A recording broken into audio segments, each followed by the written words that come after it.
নতুন গতির জোয়ার আসছে বাংলাদেশে।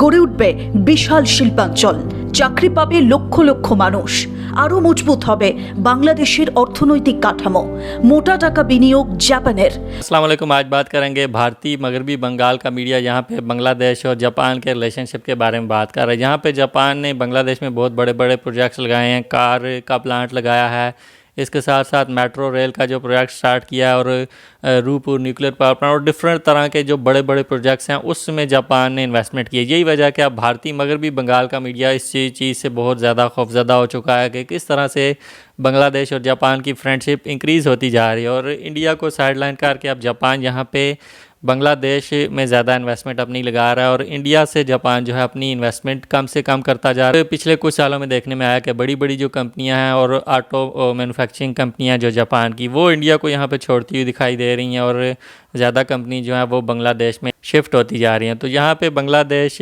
और जापान की जो फ्रेंडशिप है उसके बारे में मगरबी बंगाल के मीडिया का क्या कहना है, ये सारी डिटेल्स जानते हैं आज के इस वीडियो में। वीडियो को स्टार्ट करते हैं 3, 2, 1 एंड स्टार्ट।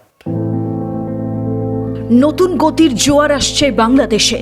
গড়ে উঠবে বিশাল শিল্পাঞ্চল, চাকরি পাবে লক্ষ লক্ষ মানুষ, আরও মজবুত হবে বাংলাদেশের অর্থনৈতিক কাঠামো, মোটা টাকা বিনিয়োগ জাপানের, লক্ষ্য ভারতের বাজার। জাপান, যুক্তরাষ্ট্র, যুক্তরাজ্যের সঙ্গে বাংলাদেশের সম্পর্ক আরও গভীর করতে 15 দিনের বিদেশ সফরে গিয়েছেন প্রধানমন্ত্রী শেখ হাসিনা। পদ্মা সেতু ইস্যুতে বিশ্ব ব্যাংকের সঙ্গে মিটে যাবে ঝামেলা, সামনে বড় সুযোগ বাংলাদেশের। বাংলাদেশের প্রধানমন্ত্রী শেখ হাসিনা জাপান সফরে গিয়েছেন। জাপানের সঙ্গে বাংলাদেশের 51 বছরের কূটনৈতিক সম্পর্ক, জাপানের সঙ্গে বাংলাদেশের গভীর বন্ধুত্ব। বাংলাদেশের স্বাধীনতা যুদ্ধেও বন্ধুত্বপূর্ণ মনোভাব দেখিয়েছে জাপান। 25 এপ্রিল শেখ হাসিনা জাপানের উদ্দেশ্যে ঢাকা থেকে যাত্রা করেন। 28 এপ্রিল পর্যন্ত সেখানে থাকবেন দেশটির প্রধানমন্ত্রী। তারপর জাপান থেকে সরাসরি চলে যাবেন মার্কিন যুক্তরাষ্ট্র। 1 মে বিশ্বব্যাংকের সদর দফতরে বাংলাদেশ ও বিশ্বব্যাংকের মধ্যে 15 বছরের অংশীদারিত্ব উপলক্ষে আয়োজিত অনুষ্ঠানে তিনি যোগ দেবেন। তারপর সেখান থেকে যাবেন যুক্তরাজ্য। এখান থেকে দেশের উদ্দেশ্যে রওনা দেওয়ার কথা রয়েছে 8 মে। বাংলাদেশের বিশাল শিল্পাঞ্চল গড়ে তুলতে চায় জাপান। লাভ বাংলাদেশ, জাপান দুই দেশেরই। জাপানের বিশেষ নজরে রয়েছে বাংলাদেশ। আসলে জাপান একদিকে হাত মিলিয়েছে ভারতের সঙ্গে, অপরদিকে চীনের বিরুদ্ধে রুখে দাঁড়াতে হাত ধরছে বাংলাদেশের। 2020-21 সালে অন্যান্য যে কোনো দেশের তুলনায় জাপান বাংলাদেশকে একটু বেশি সাহায্য দিয়েছে, পরিমাণে প্রায় $2.63 মিলিয়ন। ইতিমধ্যে বাংলাদেশের বুকে দাঁড়িয়ে রয়েছে জাপানের বেশ কয়েকটি বড় প্রকল্প, যেমন ঢাকার MRT লাইন, ঢাকা বিমানবন্দরে 3য় টার্মিনাল, 2500-এর বিশেষ অর্থনৈতিক অঞ্চল সহ গভীর সমুদ্র বন্দর। পাশাপাশি জাপান বাংলাদেশকে সামরিক সরঞ্জাম রপ্তানি দিয়েও সাহায্য করবে। অপরদিকে বাংলাদেশ থেকে জাপানে যাবে দক্ষ শ্রমিক, যারা জাপানে ভ্রমণ থেকে শুরু করে পরিচর্যা শিল্পে কাজ করার দুর্দান্ত সুযোগ পাবেন। দুই দেশই রোহিঙ্গা শরণার্থী সমস্যা সহ অর্থনীতির বিকাশ এবং সন্ত্রাসবাদের বিরুদ্ধে যুদ্ধ সহ বেশ কয়েকটি বিষয় নিয়ে আলোচনা করেছে। দুই দেশ এই সমস্যা সমাধানে আগ্রহী। জাপান এবং বাংলাদেশ কৃষি, তথ্য, যোগাযোগ, প্রযুক্তি, বিনিয়োগ, বাণিজ্য এবং রেলওয়ে বিষয়ক প্রায় 8টা চুক্তি সমঝোতা স্মারকে সই করে ফেলেছে। জাপানের প্রধানমন্ত্রী ফুমিও কিশিদার সঙ্গে দ্বিপাক্ষিক বৈঠকের পর প্রধানমন্ত্রী শেখ হাসিনা জানিয়েছেন, দুই দেশের সম্পর্ক ব্যাপক অংশীদারিত্ব থেকে সফলভাবে কৌশলগত অংশীদারিত্বে পৌঁছচ্ছে। ধীরে ধীরে দুদেশের মধ্যে চমৎকার বোঝাপড়া, বন্ধুত্ব, সহযোগিতা আগামী বছরগুলোতে আরও মজবুত হবে। চুক্তি অনুযায়ী কৃষি, প্রতিরক্ষা, শুল্ক বিষয়ক, ICT, সাইবার নিরাপত্তা, শিল্প আপগ্রেডিং, বুদ্ধিবৃত্তিক সম্পত্তি, জাহাজ এবং মেট্রো রেলের ক্ষেত্রগুলোকে জাপান বাংলাদেশকে আরও সহযোগিতা করবে। এছাড়াও রোহিঙ্গা ইস্যুতে শেখ হাসিনা জাপানকে মিয়ানমারের সাথে যোগাযোগের মাধ্যমে এই সংকটের সমাধান খুঁজতে সাহায্য করার অনুরোধ করেছেন।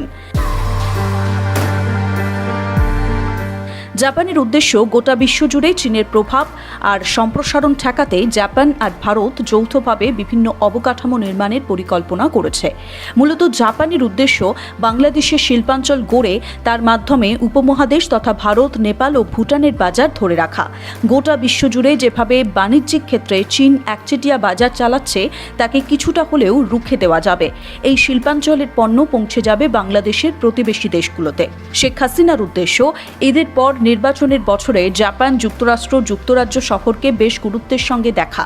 जी, तो ये थी आज की वीडियो। तो यहाँ पे मगरबी बंगाल का मीडिया जो है जापान और बांग्लादेश के जो रिलेशनशिप है उसके बारे में बात कर रहा है और बता रहा है कि किस तरह जापान जो बड़े बड़े प्रोजेक्ट हैं, एयरपोर्ट का प्रोजेक्ट है, उसके बाद मेट्रो रेल का प्रोजेक्ट है, ऑटो इंडस्ट्री का प्रोजेक्ट है और बड़े बड़े जो इंफ्रास्ट्रक्चर के प्रोजेक्ट हैं उनमें जापान बांग्लादेश की हेल्प कर रहा है और बड़े पैमाने पे जापान बांग्लादेश में इन्वेस्टमेंट कर रहा है। अब भारत के मुकाबले में जापान जो है उसने बांग्लादेश को यहाँ पे प्रेफर करना स्टार्ट कर दिया और जापान की जो बड़ी बड़ी मोबाइल की कंपनीज़ हैं वो भारत से जापान में शिफ्ट हो रही हैं, क्योंकि ease of doing business Bharat में अब नरेंद्र मोदी की जो एक्सट्रीमिस्ट हुकूमत है उसके होते हुए कम से कम होता जा रहा है और बड़ी बड़ी जो कंपनीज़ हैं सारी दुनिया से और इसी तरह से जापान की भी जो कंपनीज़ हैं वो यहाँ पे भारत को छोड़ के बांग्लादेश में शिफ्ट हो रही हैं, जिस वजह से मगरबी बंगाल का मीडिया भी अब इस चीज़ को एक्सेप्ट कर रहा है और चीख चीख के भारत के लोगों को बता रहा है कि किस तरह से जापान और बांग्लादेश दोस्त बनते जा रहे हैं। ये वही बांग्लादेश है जो 1971 में बुरे हालात में रहा, लेकिन आज दुनिया के बड़े बड़े मुल्क चाइना, जापान और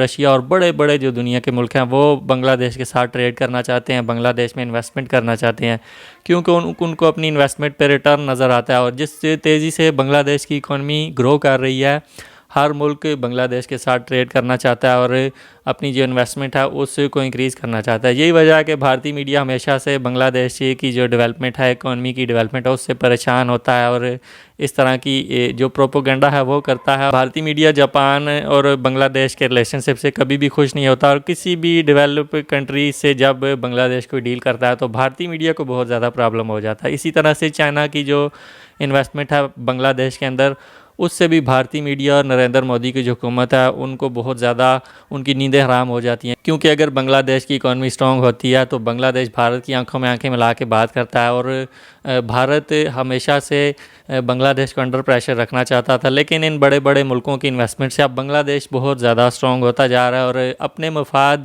के अलावा वो भारत से बात नहीं करता। यही वजह है कि भारतीय मीडिया और भारतीय हुकूमत बांग्लादेश की डेवलपमेंट से बहुत ज़्यादा परेशान है और जापान की जो बड़ी इन्वेस्टमेंट हो रही है बांग्लादेश के अंदर उससे भी बहुत ज़्यादा परेशान है। तो आप क्या सोचते हैं इस वीडियो के बारे में?